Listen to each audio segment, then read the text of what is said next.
la palabra de Hebreos, en el capítulo 3, nos dice San Pablo: hermanos santos, que gozan de una vocación sobrenatural, fíjense en Jesús, el apóstol y sumo sacerdote de nuestra fe. Él merece la confianza de Dios, que le dio este cargo, lo mismo que la mereció Moisés en la casa de Dios. En realidad, Jesús aventaja en mucho a Moisés, pues no hay comparación entre una casa y el que la construye. Toda casa necesita un constructor, y hay un constructor de todo que es Dios. Moisés actuaba en toda la casa de Dios como fiel servidor, dando a conocer lo que le habían dicho. Cristo, en cambio, está en su casa como el Hijo, y nosotros somos la gente de su casa, con tal que sigamos esperando con firmeza y entusiasmo. Fijaros lo que nos dice Pablo. Nuestra vocación sobrenatural es ser santos. Nos dice que somos la gente de la casa de Dios, la gente de la casa del Padre. Sí, seguimos esperando con firmeza y con entusiasmo. Pero al principio nos dice: fíjense en Jesús, el apóstol y sumo sacerdote de nuestra fe. Él fue nuestro gran testimonio. He dicho fue, pero realmente ahí lo he dicho mal. Es, porque si fue, nosotros no vivíamos en su época y no lo hubiéramos conocido. Es, porque sigue siendo esa persona viva, presente en nuestras vidas.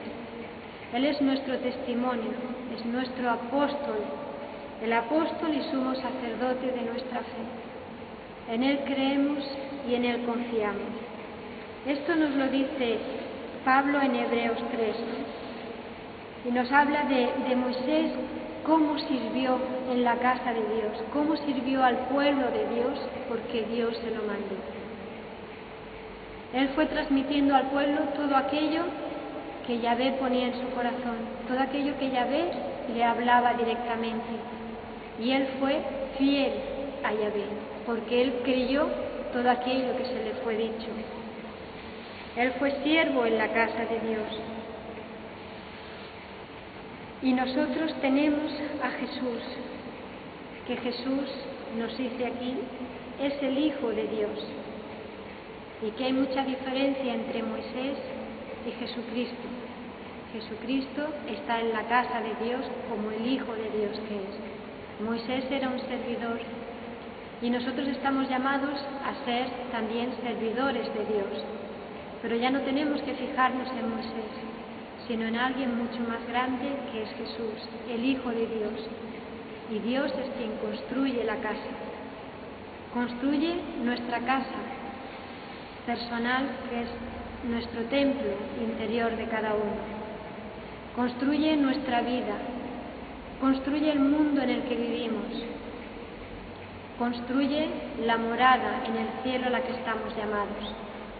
Hay otro capítulo en Hebreos, Hebreos 11, en el que Pablo pasa lista de los héroes de la fe. Enumera las grandes personas, las grandes fes que fueron testimonio a lo largo de la historia en el Antiguo Testamento. Pero empieza diciendo: la fe es aferrarse a lo que se espera, es la certeza de cosas que no se pueden ver. Nosotros creemos en Jesucristo, creemos que nos ha salvado, lo hemos aceptado, lo hemos insertado en nuestra vida y lo hemos hecho vida en nosotros. Y aspiramos a vivir así cada día. Aspiramos a vivir creyendo, ya no creyendo, sino viviendo que Jesucristo ha muerto por nosotros y nos ha salvado. Que somos templo del Espíritu Santo y que el Espíritu Santo vive en nosotros. El Señor nos llama cada día a avivar la fe en nuestros corazones, para que esperemos, pero tengamos interiormente la certeza de aquello que esperamos y no vemos. Nos habla San Pablo en el capítulo 11, por ejemplo, de Abel, como Dios le amó por la fe que él tenía en su corazón, entregado a Dios. Nombra también a Enoc, nombra la fe de Noé, nombra la fe de Abraham, de Isaac, de Jacob, de Moisés, todos aquellos que creyeron en la promesa de Dios y no la llegaron a ver, porque ellos fueron muy anteriores a la venida de Jesús al mundo, pero ellos creyeron y vivieron conforme a esa fe. Y eso es lo que a Yahvé le agradó de estas personas. Dice, sin la fe es imposible agradarle, pues nadie se acerca a Dios si antes no cree que existe y que recompensa a los que le buscan. Si Abraham no hubiera tenido fe, ¿cómo iba a haber dejado su tierra, iba a haber dejado a su familia y emprendió el rumbo hacia lo desconocido, sin saber a dónde iba, sin saber qué le deparaba, con los peligros que también había en aquella época? Él creyó en la palabra de Dios, en la promesa que Yahvé le hizo. Él tuvo fe y fue coherente y siguió su camino confiando en Dios, hasta el extremo de que Dios le pide a su hijo Isaac, el hijo de la promesa que él había tenido cuando ya era muy mayor, y él se lo ofreció a Dios. Él debió pensar, este es el hijo de la promesa, pero como dice San Pablo, Abraham debió pensar, Yahvé es todopoderoso y puede resucitar a los muertos, me devolverá a mi hijo si yo se lo entrego. Y lo recuperó por la fe, porque Yahvé no quiso que él matara a su hijo.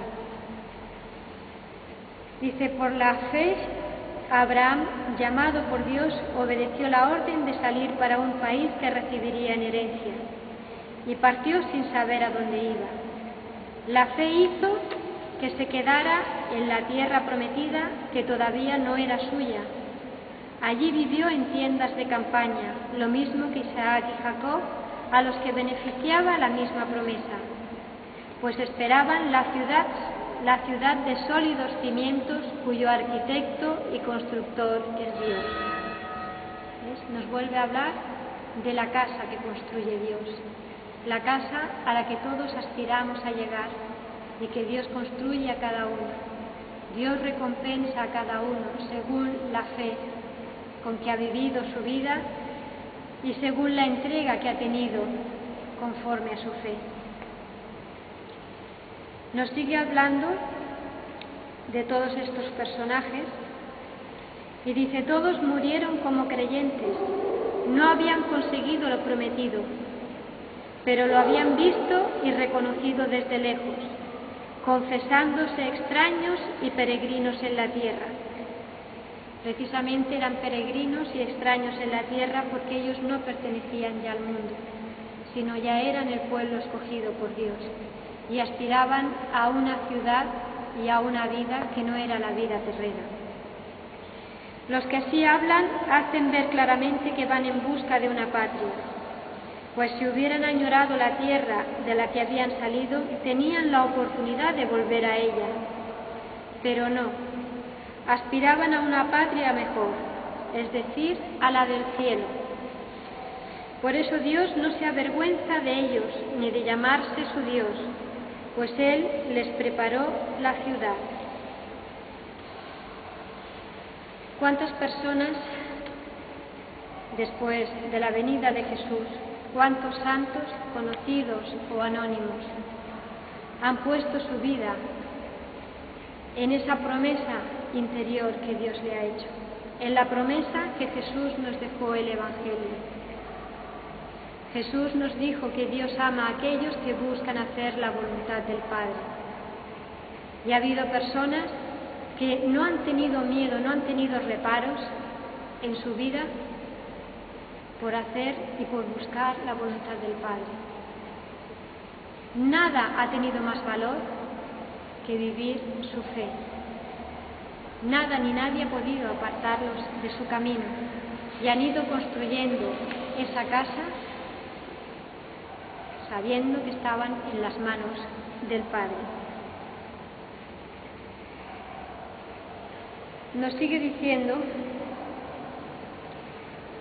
en el Antiguo Testamento, y esto también se dio en el Nuevo Testamento, estos grandes apóstoles de la fe de Jesucristo, decían: ellos, gracias a la fe, sometieron a otras naciones, impusieron la justicia, vieron realizarse promesas de Dios, cerraron bocas de leones, apagaron la violencia del fuego, escaparon del filo de la espada, sanaron de enfermedades, se mostraron valientes en la guerra y rechazaron a los invasores extranjeros. Hubo mujeres que recobraron resucitados a sus muertos, o sea, vieron la gloria de Dios en sus vidas y vieron cosas extraordinarias de cómo Dios se manifestó en sus vidas.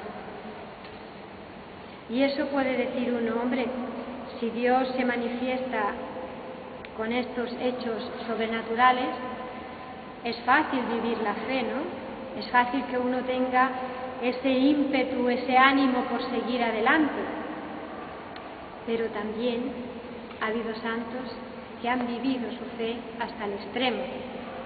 Y nos dice: pero también hubo otros que, en vista de una resurrección mejor, no buscaron salvarse a cualquier precio de la tortura. Otros sufrieron la prueba de las cadenas y de la cárcel. Fueron apedreados, torturados, aserrados, murieron a espada, anduvieron errantes de una parte para otra, sin otro vestido que pieles de corderos y de cabras, faltos de todo, oprimidos, maltratados. Esos hombres, de los cuales no era digno el mundo, tenían que vagar por los desiertos y las montañas y refugiarse en cuevas y escondites. Todos estos merecieron que se recordara su fe, pero no por eso consiguieron el objeto de la promesa. Es que Dios nos reservaba algo mejor y no debían llegar al término sin nosotros. O sea, hubo hermanos que, sin llegar a ver al Hijo de Dios o a vivir en la época, ya una vez que había nacido Jesús, tuvieron una fe inamovible y no temieron ni a las torturas, no temieron a la muerte, no temieron a las privaciones. Ellos siguieron fieles en su fe. Y eso nos pide a nosotros el Señor. Personitas como somos, de andar por casa, personas sencillas, personas que vivimos en una época que nos parece diferente, pero la fe es la misma. Las circunstancias, aunque haya cambiado la sociedad, aunque haya más adelantos, aunque haya cambiado tanto la vida, los hombres seguimos siendo los hombres. Seguimos tropezando no 2 ni 3 veces, sino todas las veces que nos pongan una piedra delante, allá que vamos nosotros a tropezar. Pero siempre tenemos que pedirle al Señor que nos ayude a conservar la fe, a mantenernos firmes. Y no quiera Dios que tengamos que vivir nunca una persecución hasta el extremo de peligrar nuestra vida. Nadie lo deseamos, pero tampoco creo que estas personas en su época lo desearan. Pero que el Señor siempre nos dé la gracia de poder perseverar en la fe, sabiendo que la fe es una gracia que recibimos de Él y sabiendo que nada de lo que hay en el mundo vale la pena como para perder nuestra vida. El Señor nos dijo en San Juan 8:12: yo soy la luz del mundo. El que me sigue no caminará en tinieblas, sino que tendrá luz y vida. Esa es la luz y la vida que nosotros tenemos, aun en los momentos difíciles. ¿Qué momentos difíciles son los más habituales en nuestra vida común, ¿no? Pues los problemas laborales, económicos, los problemas familiares, la falta de salud. Estas son las cosas que más nos preocupan, ¿no? Nuestros seres queridos son las cosas que más nos preocupan. Y estamos en un mundo que es muy adverso a nuestra fe. Es muy contrario a nuestra fe. En esta palabra en la que Jesús dice: yo soy la luz del mundo, los fariseos mantienen una discusión con él porque le dicen: tú hablas en tu propio favor, ¿no? Y Jesús no dice, aunque yo hablara en mi favor, mi testimonio es válido, porque lo digo yo y lo dice el Padre, y ustedes ni conocen al Padre ni me conocen a mí. Pues nuestro testimonio también es válido, aunque el mundo se ría de nuestras creencias, de nuestra fe, aunque el mundo se ría de lo que nosotros decimos, de lo que nosotros pensamos cuando podamos dar testimonio. Porque Jesús es testimonio junto con nosotros. Sigue siendo válido el testimonio de dos personas. Y aunque el mundo nos diga que es legal el aborto, que es legal la eutanasia, nosotros sabemos en nuestro corazón la verdad y nuestro testimonio es válido porque la vida solo está en manos de Dios. Aunque el mundo nos diga que son legales tantas cosas, es legal la eutanasia porque el diablo se disfraza de luz. El diablo disfraza sus sistemas de buenas obras. Y cuando el Espíritu Santo no habita en nuestro corazón porque nosotros le cerramos la puerta, el enemigo nos engaña disfrazado de buenas acciones. Pero en nuestra fe nosotros tenemos que pensar y saber que el mundo no está perdido, porque Jesús dio su vida para salvar a todos y cada uno de sus hijos que hay en el mundo. Él no quiere que nadie se pierda, Él no quiere que nadie se destruya, porque si Dios fuera así, ya nos habría destruido. Solamente con la cantidad de criaturas inocentes que matamos al cabo de un día, al cabo del año, entre los que abortan, entre aquellos que están enfermos y pudiendo tener medicación, en el egoísmo del mundo no les llega la medicación, aquellos que se están muriendo de hambre. Hay tanto sufrimiento en tantos inocentes que clamaría la ira de Dios para acabar con el mundo. Pero esa no es nuestra fe. Nuestra fe es que Dios eso no lo quiere. Que Dios nos ha puesto en el corazón el saber diferenciar el bien del mal. Que Dios nos ha puesto en el corazón el poder acogerlo en nuestra vida y vivir una vida verdadera en la verdad, o el rechazarlo y dejar que el enemigo tiña de verdad lo que en realidad es una mentira. Hay un pasaje en el que nos dice en San Lucas que Jesús iba camino de Jerusalén porque ya se acercaba a su final. Y él iba predicando por los pueblos que pasaba, pero envió delante a unos mensajeros a Samaria para que le prepararan un alojamiento. Pero como nos explica en diferentes sitios de los evangelios, los samaritanos y los judíos no se podían ver, no se llevaban bien, ¿no? Y aunque él ya había predicado y se había manifestado en Samaria y lo habían acogido bien, al saber los samaritanos que se dirigía a Jerusalén, no quisieron acogerlo, no quisieron darle posada allí en su tierra. Y al ver esto, Santiago y Juan, todo llenos de ímpetu y de celo, ¿no?, por proteger a su Señor, dice: Señor, ¿quieres que mandemos bajar fuego del cielo para que los consuma?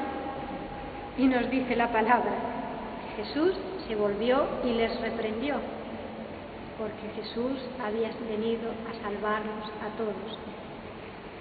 Y Él permanece paciente y fiel al lado de cada persona, llamando a su corazón y esperando que en un momento determinado esa persona abra su corazón y Él pueda entrar y morar. Y esa persona pueda acoger la gracia de la salvación y tener fe en que Jesús es su Señor y su Salvador. Si os dais cuenta, muchas de las grandes catástrofes o calamidades que hemos hecho y hacemos hoy en día en el mundo vienen disfrazadas de buenas intenciones. Aquel es mi enemigo. ¿Quieres, Señor, que yo vaya y acabe con mi enemigo? Eso no es lo que Jesús nos dijo. Y esa no es nuestra fe. Eso no es amar al prójimo. Pero hoy en día los países se han armado hasta los dientes porque otro país es mi enemigo y nosotros entonces ya somos los buenos y los otros son los malos y nos tenemos que proteger de ellos. Y antes que dialogar, que ver la verdad, antes que ceder un poquito, preferimos armar una guerra que trabajar por la paz. Y llegamos a creernos que realmente lo hacemos por un bien, porque claro, yo soy el bueno, el malo es el otro, yo solo me defiendo del malo. Pero no hace falta irnos a una guerra. Puede ser con el vecino de al lado de mi casa. Porque al vecino de al lado, pues a lo mejor tiene una planta que está muy alta y cae hacia mi jardín y entonces a mí no me gusta y me molesta, pero el otro es un cabezota y entonces, como es un cabezota, pues yo me tengo que enfadar con él y le tengo que decir qué daño me hace la planta. A lo mejor yo soy tan cabezota que cuando salgo a mi jardín no veo mi jardín, solo veo el trocito de planta del jardín del hermano que viene hacia el mío.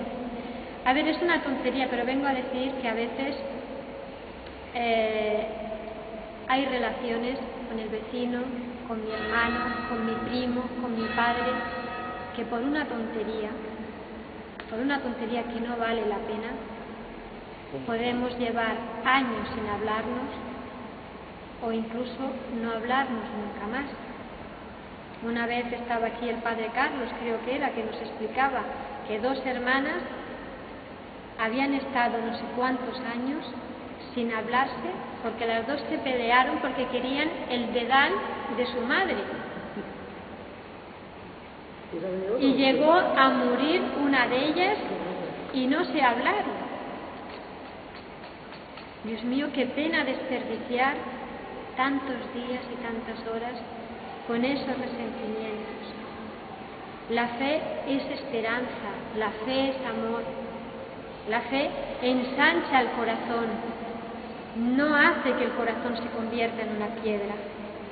Y cuando el corazón se convierte en una piedra, expulsamos la fe de nuestro corazón, porque estamos haciendo de esa anécdota nuestro evangelio y dedicamos todo nuestro esfuerzo a dejar que nuestro corazón no se ensanche, sino que lo tenemos comprimido. Nuestra fe nos lleva a confiar en que el Señor quiere salvar al mundo, en que el Señor quiere salvar a nuestra familia, a todos aquellos seres amados que no dan el paso de querer vivir el Evangelio, ¿no? Que viven como el mundo les dicta porque es más cómodo, porque les apetecen los placeres de la vida, pero porque no han probado la vida en Jesús. Y tenemos que orar mucho y tener mucha compasión, porque en nuestro interior lo que podemos decir es: pobrecitos, no saben lo que se están perdiendo. Y yo creo y tengo fe en que un día se convertirán y dirán: Dios mío, ¿por qué no lo he hecho antes? ¿Por qué no te he abierto el corazón y te he dicho que sí antes? Esa es nuestra fe. Y nuestra fe es saber que Jesús nos va a sostener en todo momento, en los buenos, en los malos, en la enfermedad y en la salud, en los momentos de dificultades económicas y en los momentos en los que las cosas nos van bien. Nos dice la palabra de Dios: buscad primero el reino de Dios y lo demás se os dará por añadidura. Y un ejemplo lo tenemos en Marcos 8, cuando dice que tanta gente se había reunido para escuchar la palabra de Dios. La gente tenía sed de escuchar la palabra de Dios, de alimentarse de aquello que les decía Jesús. Porque la gente habla y habla y habla. Y estamos muy cansados muchas veces de escuchar cuando hablan los políticos en los programas de televisión, tantos contertulianos, y hablan y hablan y hablan, y sabemos que les pagan por hablar, pero cansa escuchar, y a veces tantas burradas, con perdón, porque se oyen muchas burradas, mucha mala educación, tantos insultos, tantos gritos. Es tan desagradable, quita la paz. Yo ahora pienso que si volviera atrás no tendría ni televisión en mi casa. Es el mayor enemigo de las familias y de quitar la paz y de quitarnos el tiempo. Y no estoy en contra de la televisión, estoy en contra del uso que se le da y de los programas tan pésimos que se hacen. Pero quiero decir que cuando la gente va a escuchar la palabra de Dios, la palabra de Dios llena. No nos llena cualquier cosa que nos digan, nos llena la palabra de Dios porque es una palabra viva, porque como dice Jesús, es alimento y estamos muy necesitados de alimento espiritual. Y comentaba de esta palabra, tanta gente que se reunió a escuchar la palabra de Dios. Jesús llega un momento que les dice a sus discípulos que sentía compasión por aquella gente, porque llevaba 3 días detrás de ellos escuchando sus predicaciones y temía despedirlos y que se volvieran a su pueblo y que se pudieran desmayar por el camino porque no habían comido en 3 días. Entonces ellos fueron a alimentarse de la palabra de Dios, pero Dios, que es providente, también les dio pan para el camino. No tengamos miedo en las situaciones en las que pasamos dificultades económicas, por muy dramáticas que nos parezcan. Nadie nos ama como nuestro Dios. Jesús está esperando que le supliquemos siempre, que no tenemos trabajo, que no llegamos a final de mes, que nos vienen gastos grandes. Decir: Señor, dame un trabajo digno, ayúdame en mi necesidad. Jesús nunca falla. Es como pone siempre en aquella foto, ¿no?, del Sagrado Corazón de Jesús. Es el amigo que nunca falla, es la divina misericordia. Clamemos en todo momento, tengamos esa fe, reconozcamos nuestra pobreza y que seguramente no tenemos fe ni como un granito de mostaza, pero tengamos el deseo de que nuestra fe crezca y llegue a ser como el granito de mostaza. Por la gracia de Dios, por la oración, por buscar estar en su presencia. Eso le vamos a pedir al Señor en estos momentos. Señor Jesús, queremos poner nuestra fe en tus manos. La hemos recibido como una gracia tuya. Y deseamos que crezca, Señor. Sabemos que luchamos contra un mundo muy adverso, contra un mundo lleno de engaños, de seducciones. Queremos, Señor Jesús, entregarte nuestra fe y entregarte nuestras vidas, para que tú hagas crecer la fe, que hay en cada corazón, para que llegue a ser como un granito de mostaza y para que con tu gracia pueda llegar incluso a ser más grande. Nosotros creemos en ti y confiamos en ti. Todo lo esperamos de ti, porque todo lo hemos recibido y lo recibimos cada día. Ven, Señor Jesús, a vencer todas las reticencias que hay en nosotros, todos los miedos, fruto de nuestras heridas. Cúbrelas, Señor, con tu sangre bendita, esa sangre salvadora, esa sangre sanadora. Sánanos y libéranos. Danos la libertad de los hijos de Dios.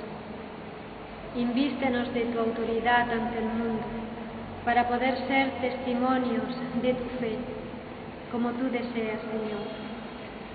Que seas tú quien vives en nosotros y que sigas proclamando tu palabra por donde quiera que nos lleves. Enséñanos a ser dóciles, enséñanos a ser obedientes, que seamos obedientes como tu Madre Santísima, que siempre está pendiente de la voluntad del Padre, que siempre intercede por todos sus hijos que estamos aquí en el mundo, para que se conviertan nuestros corazones y para que el mundo arda de fe y de amor a tu sagrado corazón. Gracias, Señor Jesús, porque sabemos que lo vamos a recibir de ti, porque tú lo deseas para nosotros. Bendito seas, Señor.